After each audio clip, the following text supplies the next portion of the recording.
Good afternoon, YouTubers. T-Square here with T-Square Talks. I hope everybody's having a great day. I know I am. It is Friday, the end of the week, so hopefully everybody has a great weekend. I'm going to talk a little bit about silver. Going to talk a little bit about recaps of everything that went on this week and a few tips and tricks that I had heard through the comments. That's one of the reasons I love doing the channel. I know some people think content creators make these videos so we can make lots of money. That's not the case. We don't actually make that much money. We more just do it for fun. However, over time, if you can grow a big enough audience, you can make money. With that being said, if you want to help out the channel, you can hit that thumbs up button for me. If you're not subscribed, hit that subscribe button. It really makes a big difference. And leave me a comment. Let me know what you guys think, or any topics of anything that I talk about. If you got a question about it or something, let me know. But please, don't forget, hit that thumbs up button for me. It is Friday. I'm hoping to have a amazing blow up video today, even though it's just a recap. It's Friday, Saturday, and Sundays are usually busier days for us. So with that being said, the first thing I'm going to say, it is Friday, and we are coming up on the end of the month. Those of you guys that did not see the giveaway video that was put up at the beginning of the month for shout outs, please, if you want to do a shout out, time's almost up. The end of the month is here. We got a few giveaways, I think, coming up. Guaranteed one is on the block. And for the big one, we only have 3 entries. Only 3 people did shout out videos. Now, the reason I'm showing this list is if by fluke you did a shout out and I did not see it, make sure you let me know. You had to have put a comment on the giveaway video. That way I can find it. But you can put it anywhere, but if I don't see it, I don't see it. And that's why I mentioned in the video, it's your responsibility to make sure that I see it. I'll mention this list and show this a couple more times. Hopefully there'll be a few more names.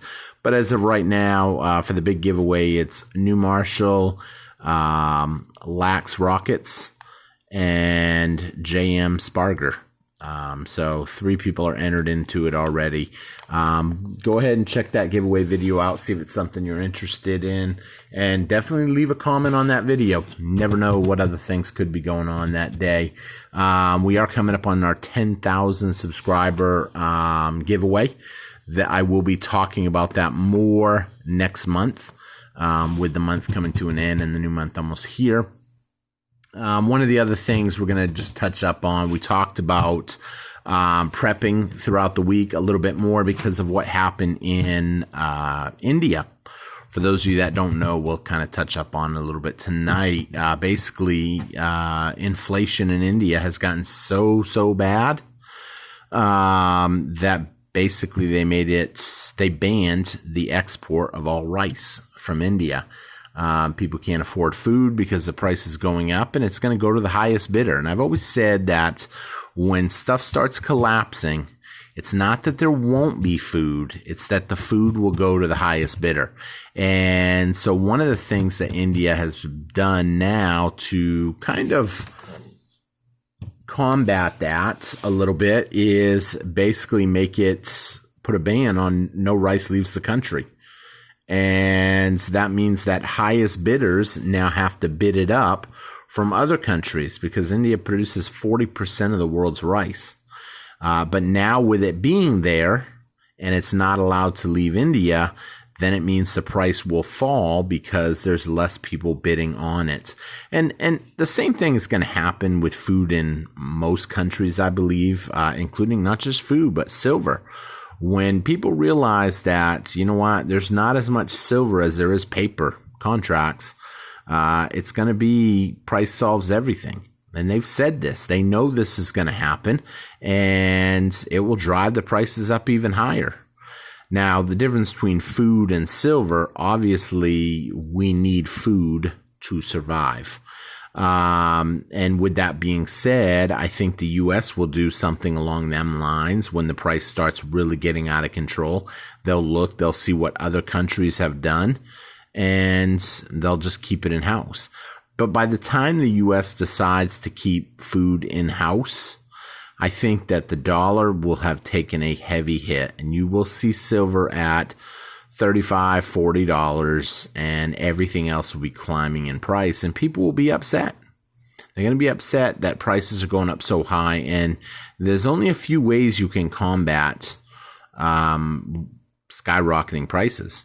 And one of the things that you can do to combat it is obviously restrict the outflow of it, and by doing that, you're making the buyers, there's less of them. Which is something I think we'll do. Now, the other way is price controls, but, price controls has a negative effect too, because if it costs you, say, $20, I'm using hypothetical numbers for a minute.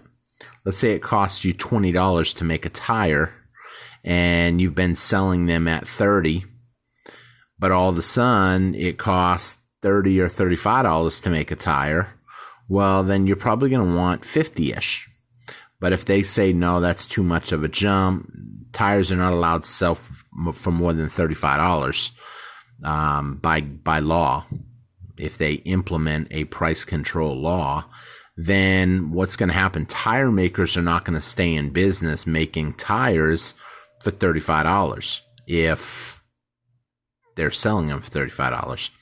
And with that being said, they'll slow down. Either they'll stay open and they'll make very few tires, just enough to stay open, or they'll close their doors down. Now, obviously, the bigger the company, the more they're willing to take a small loss to stay afloat. Smaller companies can't afford to do that. Now, I'll be honest, I don't think big companies are going to want to take huge losses, but they may just do the bare minimum to essentially stay open and keep the doors open. So I think we're going to see something big happening, especially, winter. A couple things coming up that I want people to think about. You have the BRICS meeting on August 22nd. That's going to be really interesting.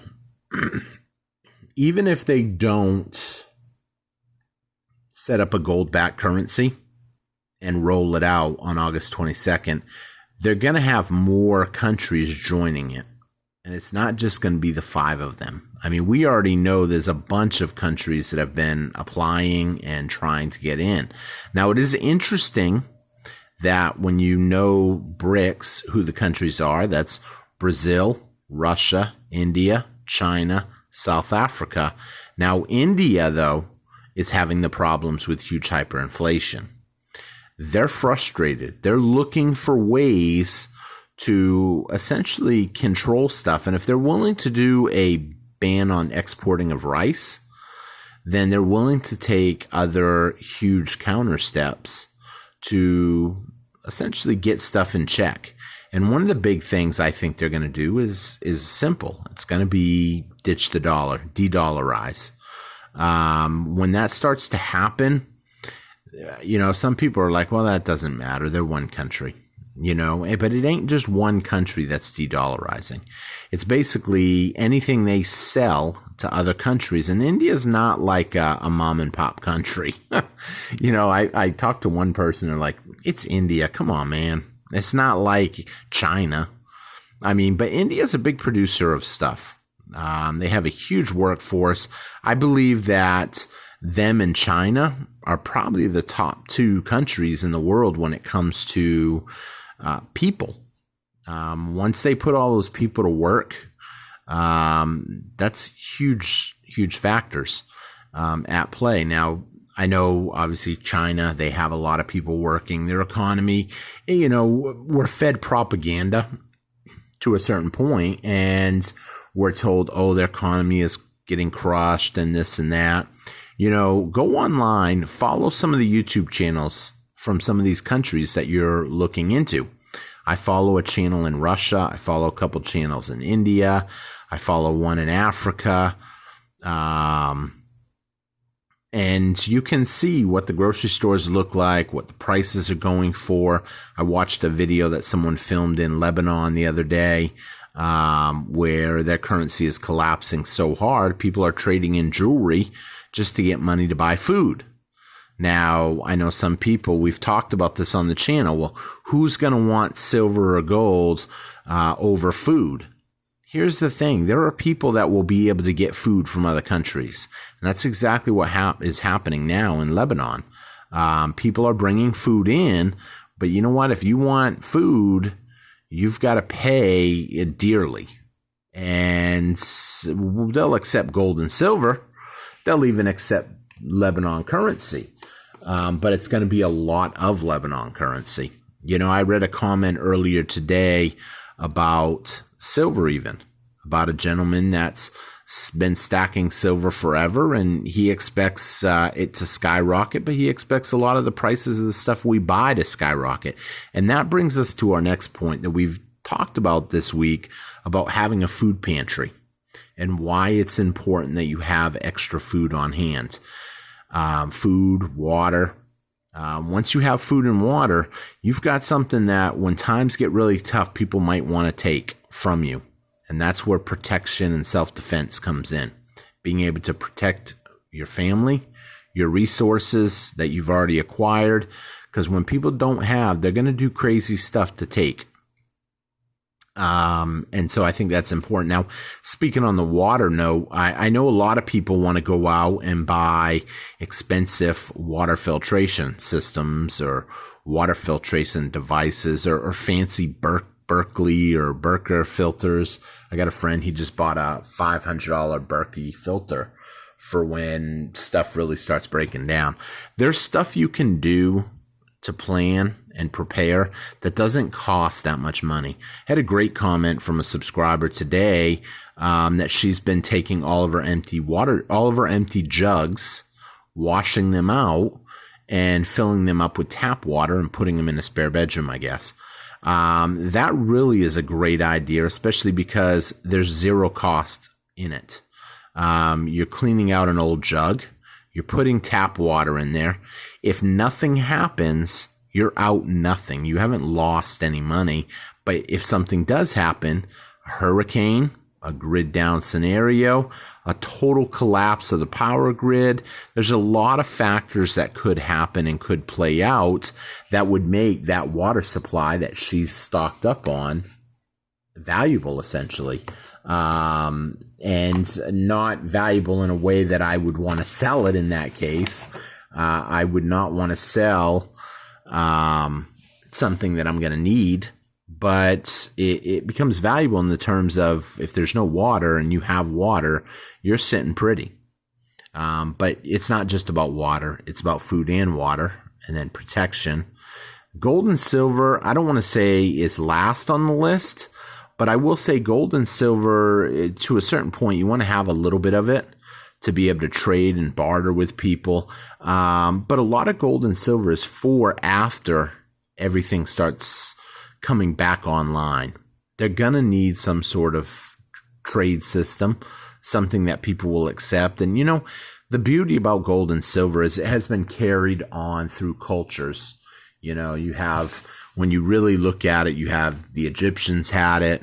After the Egyptians, maybe the Romans. After the Romans, maybe the British. After the British, maybe the Americans. And, you know, it just keeps moving on. Long after the currencies have fallen, your gold and silver is still there. It's still currency. And eventually the dollar will collapse. Will it happen in my lifetime? I don't want to speculate necessarily on that. I don't know when it's going to happen. They continue to kick the can down the road, but the dollar's been around a while and it's been the dominant currency for a while, which means it's kind of due for a change. No one expects it's going to change in their lifetime. We've been on top for as long as we have been. You know, are we going to maintain the top forever? Well, statistically, you don't hold that position forever. And eventually someone, a country that works harder, that plans better, that has better leadership, takes over. It doesn't mean that we'll be at the bottom of the barrel. It just means we won't be at the top. Many of times countries have taken out other countries in terms of the monetary system. I mean, before the U.S., it was the sterling. They're not in a bad spot right now. They're just not on top right now. We are here in the U.S. So it's something to think about. But like I said, stay prepped, keep stacking, prepare. Great comment came in today about matches. Have some matches on hand for small, an emergency happens. Matches are handy. Propane, gas, be mindful how you store it. I actually picked up a freezer that somebody was throwing away, really huge freezer. And one of my intents on that freezer is I'm going to bury it. And I know some people will find that weird, but I have no money into it. I'm going to bury it, and I'm going to leave it approximately a couple inches above the surface. And I'm hoping to put some propane tanks in there.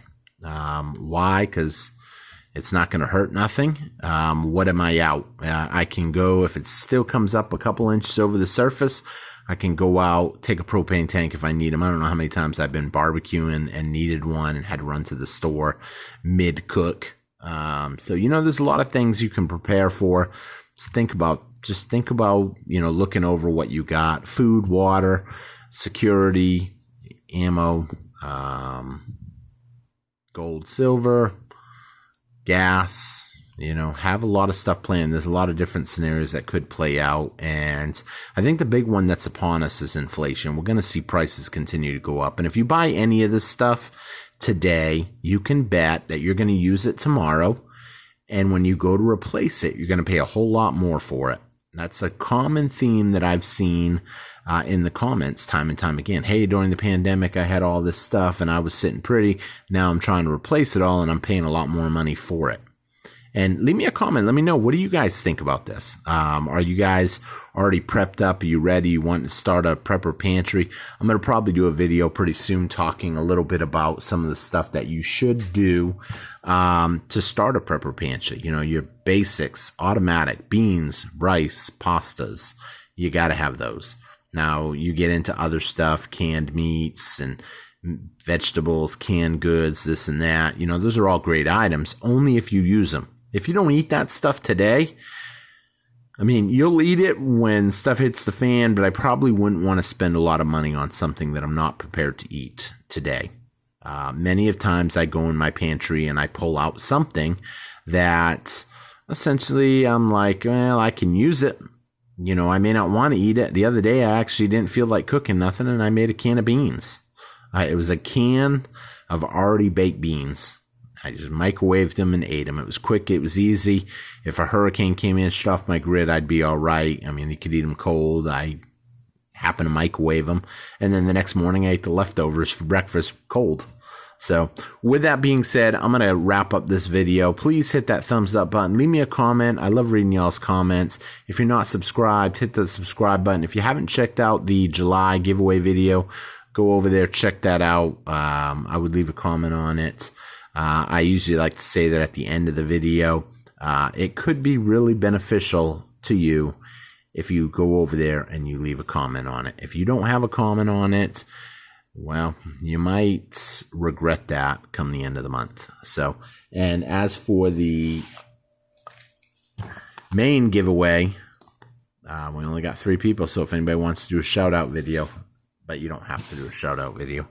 But to get entered in that big giveaway, you have to. But there's only 3 people, so the odds are pretty good. But I expect a couple more might come in. So with that being said, thank you all for watching. Hope you have a great weekend, and I will see you guys again tomorrow.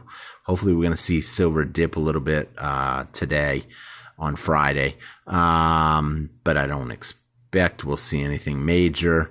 I think that we'll probably see it come up just a little bit because we're going into the weekend. A lot of people like to buy silver in the weekend, and they know that. So we'll see. But have a great one, everybody, and y'all take care. Bye-bye.